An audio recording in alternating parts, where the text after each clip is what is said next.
gotta check my notes here, but the first must start that you have, is that Jacoby Brissett's name on the top of this list here?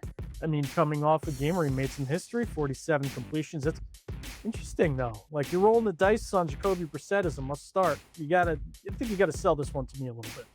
Yeah, so it sounds like a dice roll in theory, right? But in practice, Jacoby Brissett's been one of the most consistent fantasy quarterbacks since taking over for Kyler Murray in week 6.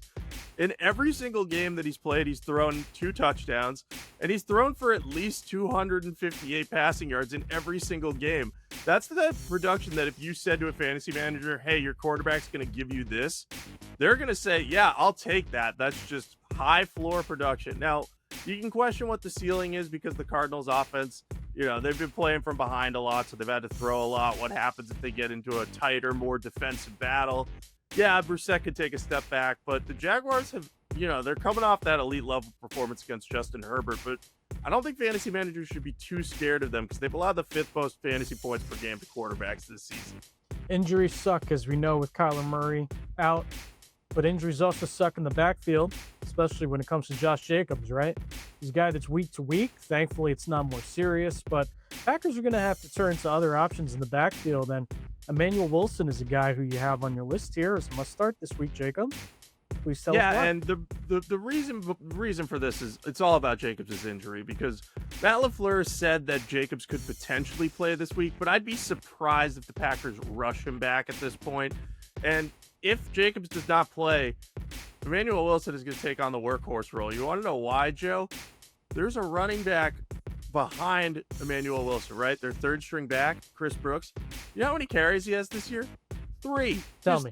3 carries. 3. Carries. That's not a lot of carries. Yeah, not I at don't all. need to go to my abacus for that. Yeah.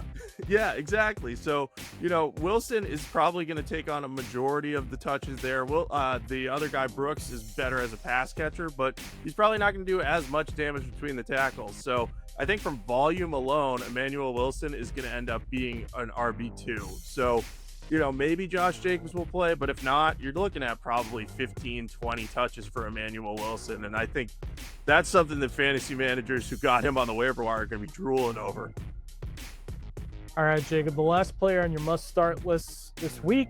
Again, we know Patriots and tight ends, right? Patriots and tight ends. It goes together like lamb and tuna fish, right? Like, so this week, though, you have Hunter Henry as a must-start.